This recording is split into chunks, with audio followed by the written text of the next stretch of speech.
A maioria das pessoas acredita que ficar rico é apenas uma questão de inteligência, trabalho duro ou talento. Mas se isso fosse verdade, toda pessoa que trabalha duro seria rica. E nós sabemos que não é assim. Algumas pessoas trabalham a vida inteira e nunca conseguem sair da classe média, enquanto outras constroem fortunas que parecem quase impossíveis. Então, o que realmente explica essa diferença? É habilidade? Disciplina? Ou algo muito mais desconfortável de admitir? Hoje, vamos explorar uma das forças mais poderosas e menos compreendidas por trás do dinheiro, do sucesso e do fracasso. Uma força que moldou a vida de Bill Gates, destruiu o futuro de pessoas igualmente talentosas e controla silenciosamente muito mais da sua vida financeira do que você imagina. É a relação oculta entre sorte e risco. E depois que você entender isso, você nunca mais vai olhar para a riqueza da mesma forma. Sorte e risco são irmãos. São a expressão concreta de que todo resultado na vida é guiado por outras forças além do mero esforço individual. Scott Galloway, professor da Universidade de Nova York, tem uma frase que vale a pena lembrar na hora de avaliar o sucesso, tanto o nosso próprio quanto o dos outros. Nada é tão bom nem tão ruim quanto parece. Bill Gates estudou em uma das únicas escolas de ensino médio do mundo que tinha um computador. Por si só, a história de como a Lakeside School, nos arredores de Seattle, conseguiu um computador já é notável. Bill Dougal, ex-combatente da Marinha Americana na Segunda Guerra, se tornou professor de matemática e ciências. Ele acreditava que, sem experiência no mundo real, ficar apenas lendo livros não serviria para nada. Ele também percebeu que seria preciso saber alguma coisa sobre computadores antes de entrar para a faculdade. Lembrou o falecido cofundador da Microsoft, Paul Allen. Em 1968, Dougal pediu à Associação de Mães dos Alunos para usar os lucros do brechó que elas organizavam uma vez por ano, cerca de $3.000, para arrendar um computador Teletype Model 30 conectado a um terminal de mainframe da General Electric, de modo a usar o recurso de time-sharing. O conceito de time-sharing na informática tinha sido inventado em 1965, disse Gates mais tarde. Alguém estava muito bem antenado.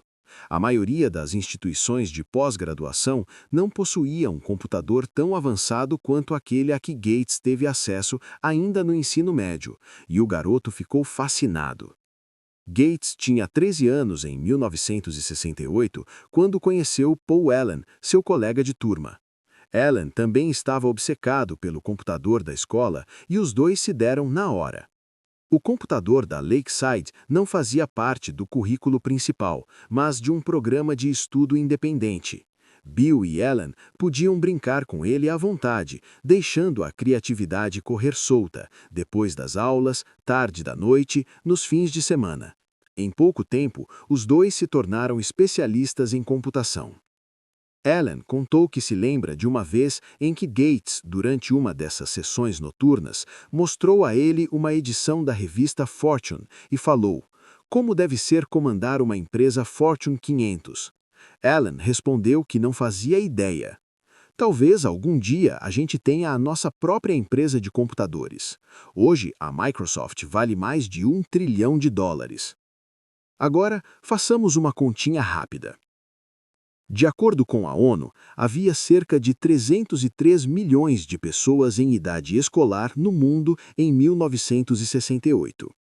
Cerca de 18 milhões delas viviam nos Estados Unidos, sendo 270 mil no estado de Washington.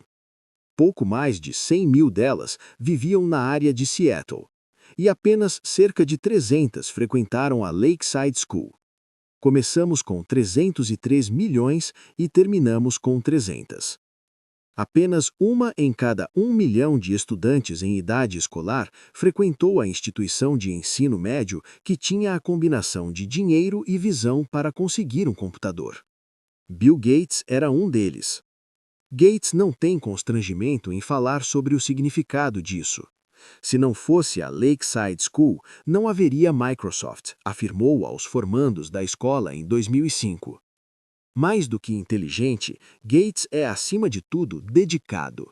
E ainda na adolescência, teve um insight em relação aos computadores que a maioria dos executivos mais experientes da área não foi capaz de compreender.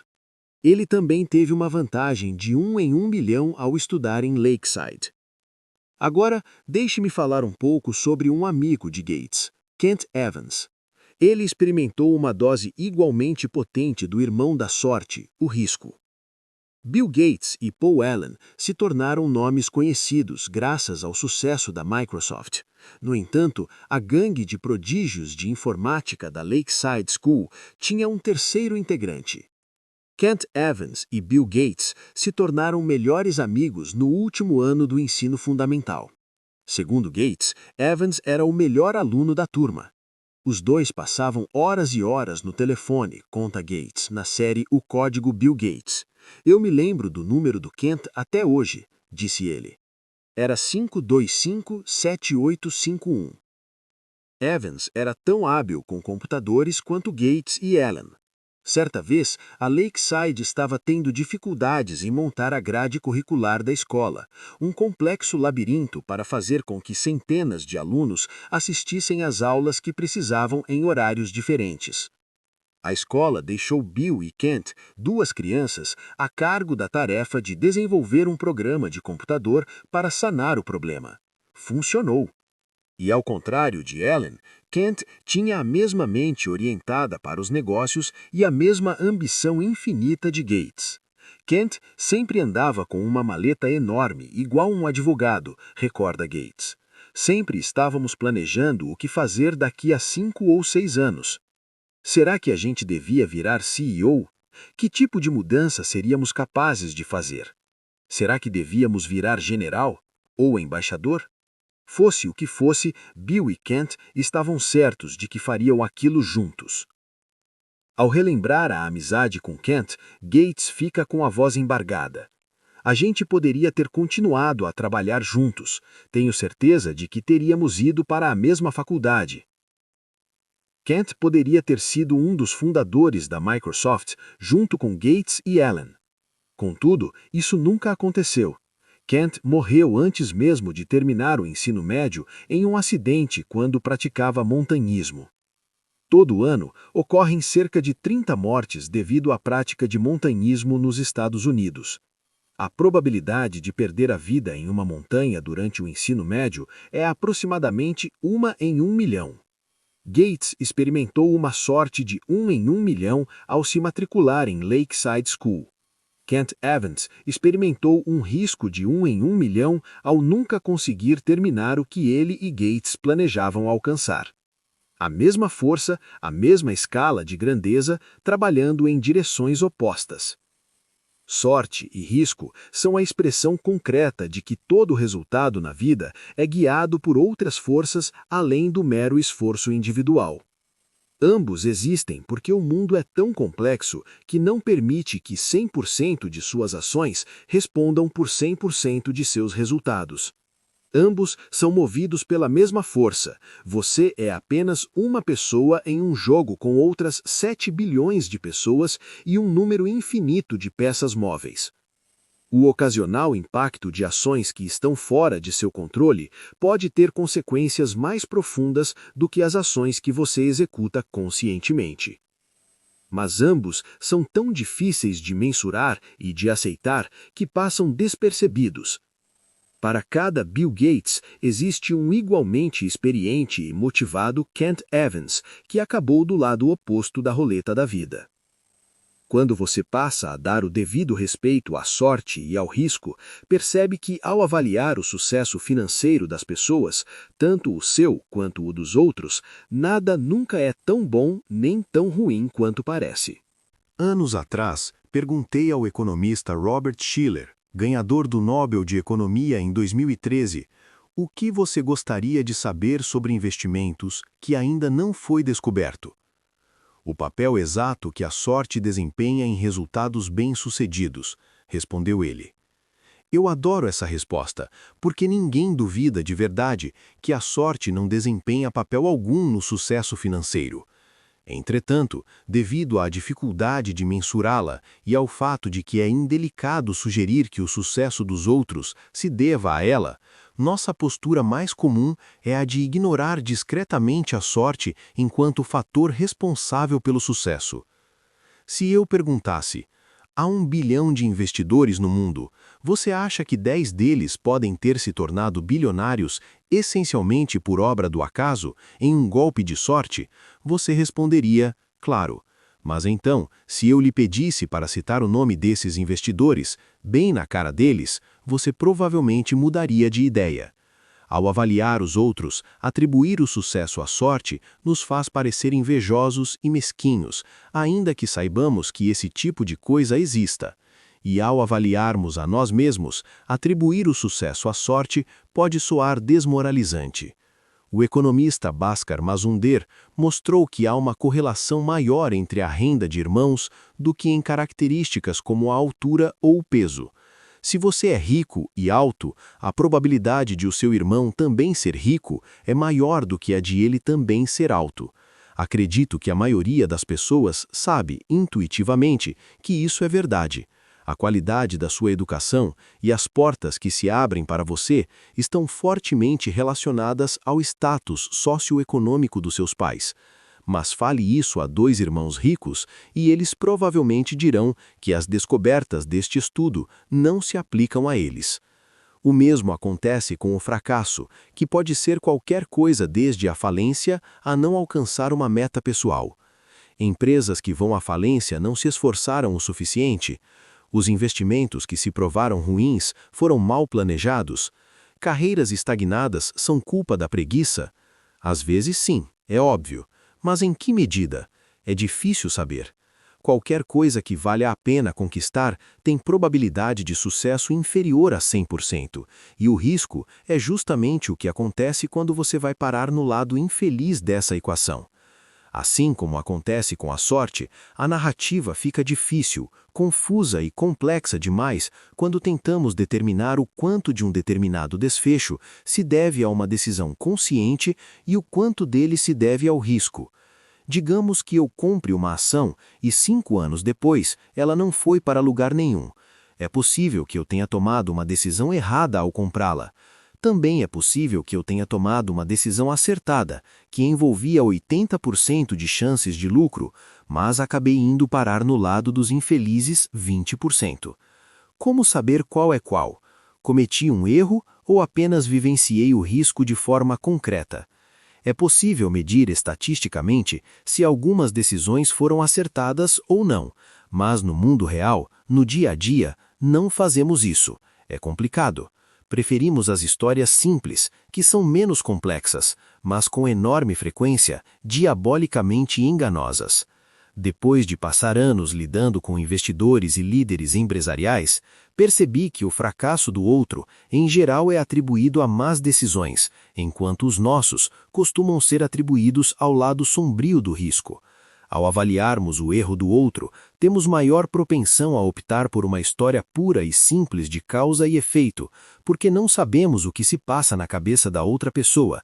Ele não teve um bom resultado, então tomou uma decisão equivocada. É a história que faz mais sentido para mim. Entretanto, ao avaliar-me a mim mesmo, posso inventar uma narrativa bem mais complexa, justificando todas as minhas decisões passadas e atribuindo os resultados ruins ao risco. A revista Forbes não coloca na capa os investidores falidos que tomaram decisões boas, mas que, ainda assim, experimentaram o lado infeliz do risco. Porém, quase sempre coloca os investidores ricos que tomaram decisões corretas ou até mesmo imprudentes e tiveram sorte. Ambos lançaram a mesma moeda, que por acaso caiu com um lado diferente virado para cima. O aspecto perigoso disso é que todos nós estamos tentando aprender o que funciona e o que não funciona em relação ao dinheiro. Quais estratégias de investimento funcionam? Quais não funcionam? Quais estratégias de negócio funcionam? Quais não funcionam? Como ficar rico? Como evitar ficar pobre? Nossa tendência é tirar lições observando sucessos e fracassos e dizendo: faça o que fulana fez, evite o que Beltrano fez. Se tivéssemos uma varinha de condão, descobriríamos exatamente quais desses resultados se devem a atitudes que podem ser replicadas e aqueles que de alguma forma foram influenciados pelo papel aleatório do risco e da sorte. Mas não temos uma varinha de condão. Temos cérebros que preferem respostas fáceis, sem apetite por nuances. Portanto, identificar todas as características que devemos imitar ou evitar pode ser bastante complicado. Vou contar agora outra história, sobre um sujeito que, assim como Bill Gates, se tornou extremamente bem-sucedido. No entanto, não é fácil determinar se seu sucesso foi fruto de sorte ou de habilidade. Cornelius Vanderbilt tinha acabado de fechar uma série de negócios para expandir seu império ferroviário. Um dos conselheiros de negócios dele se arriscou a dizer que cada um dos acordos do conjunto com o qual ele havia concordado infringia a lei. "Meu Deus, John", disse Vanderbilt, "você acha mesmo possível operar uma ferrovia de acordo com a legislação do estado de Nova York? Eis meu primeiro pensamento ao ler isso. Foi por causa dessa atitude que ele se tornou tão bem-sucedido. As leis não previam a existência de ferrovias na época de Vanderbilt. Então ele pensou, que se dane, e foi em frente. Vanderbilt se tornou muito bem-sucedido. Portanto, é tentador enxergar o desprezo dele pelas leis, algo notório e vital para seu sucesso, como um gesto de sabedoria. Aquele visionário não permitia que nada ficasse entre ele e seus planos.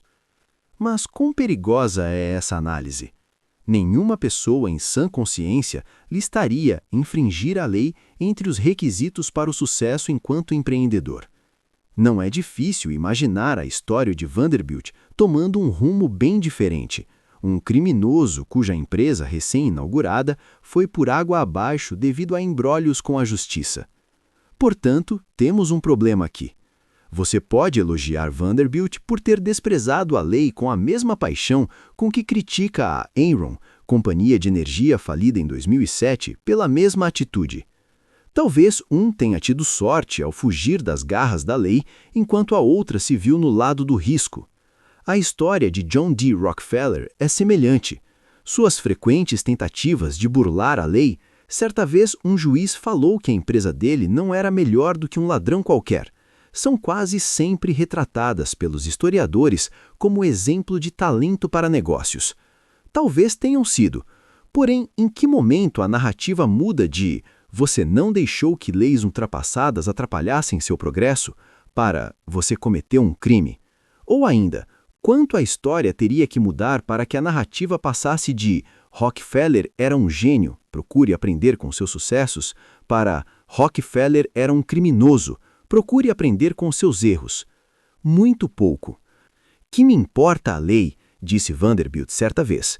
"Eu tenho poder, não tenho?"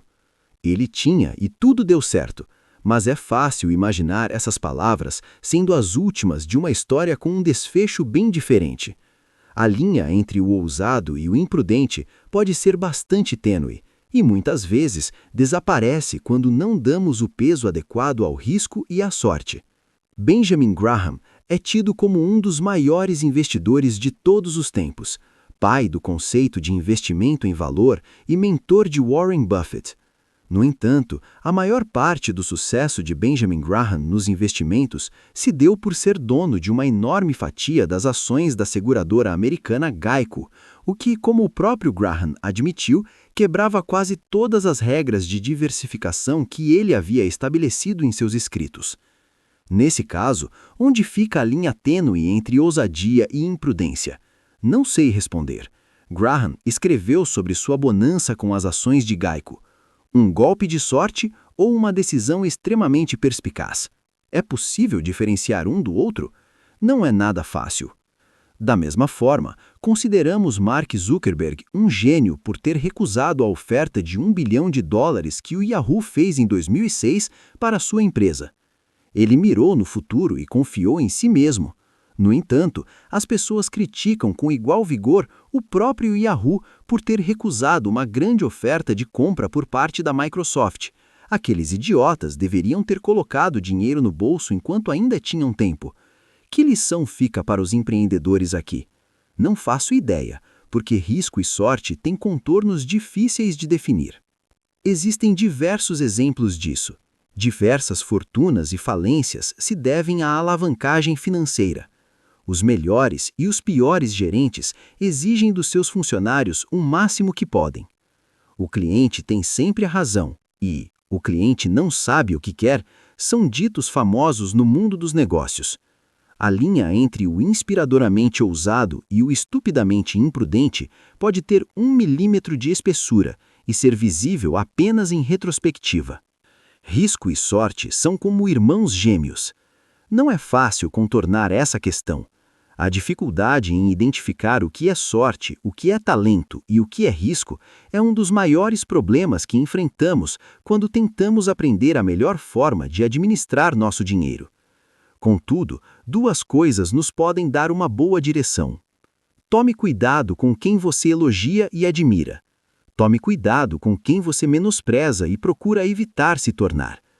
Ou apenas tome cuidado antes de presumir que a totalidade de um resultado pode ser atribuída ao esforço e às decisões. Quando meu filho nasceu, eu escrevi a ele uma carta que contém o seguinte trecho: algumas pessoas nascem em famílias que valorizam a educação, outras que são contra ela. Alguns nascem em economias florescentes que estimulam o empreendedorismo, outros nascem em meio à guerra e à miséria. Quero que você mereça e conquiste o sucesso, mas nunca se esqueça de que nem todo sucesso se deve ao trabalho árduo, e nem toda pobreza se deve à preguiça.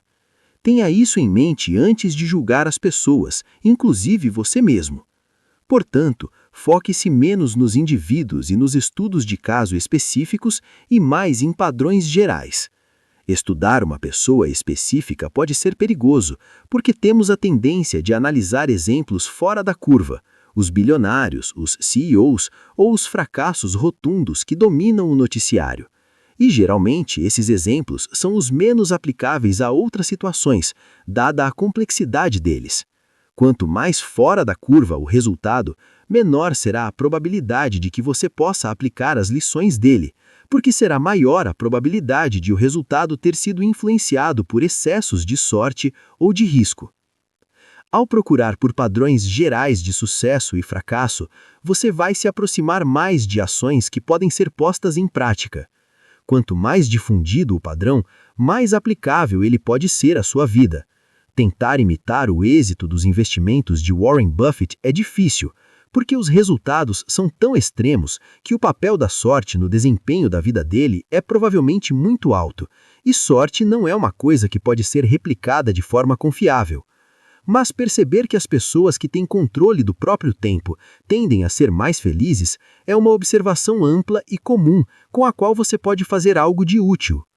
Meu historiador favorito, Frederick Lewis Allen, passou a carreira retratando a vida do americano médio, comum, como vivia, por quais mudanças passou, com que trabalhava, o que comia no jantar.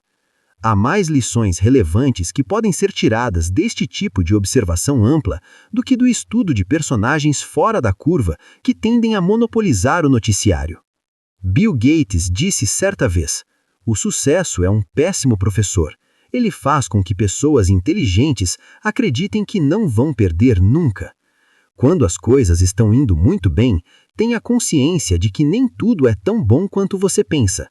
Você não é invencível, e se admite que a sorte lhe trouxe o sucesso, então deve acreditar no seu irmão, o risco, que pode provocar uma reviravolta na sua história com a mesma rapidez. E o contrário também vale. Da mesma forma, o fracasso também pode ser um péssimo professor, porque faz com que pessoas inteligentes acreditem que suas decisões foram péssimas, quando às vezes elas só estão considerando a dimensão implacável do risco.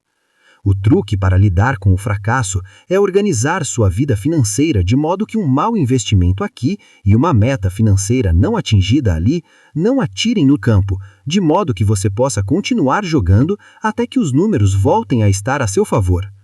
Porém, o mais importante é que, para além de reconhecer o papel que a sorte tem em relação ao sucesso, O papel representado pelo risco significa que devemos nos perdoar e deixar um espaço para a compreensão ao julgar os fracassos. Nada é tão bom nem tão ruim quanto parece.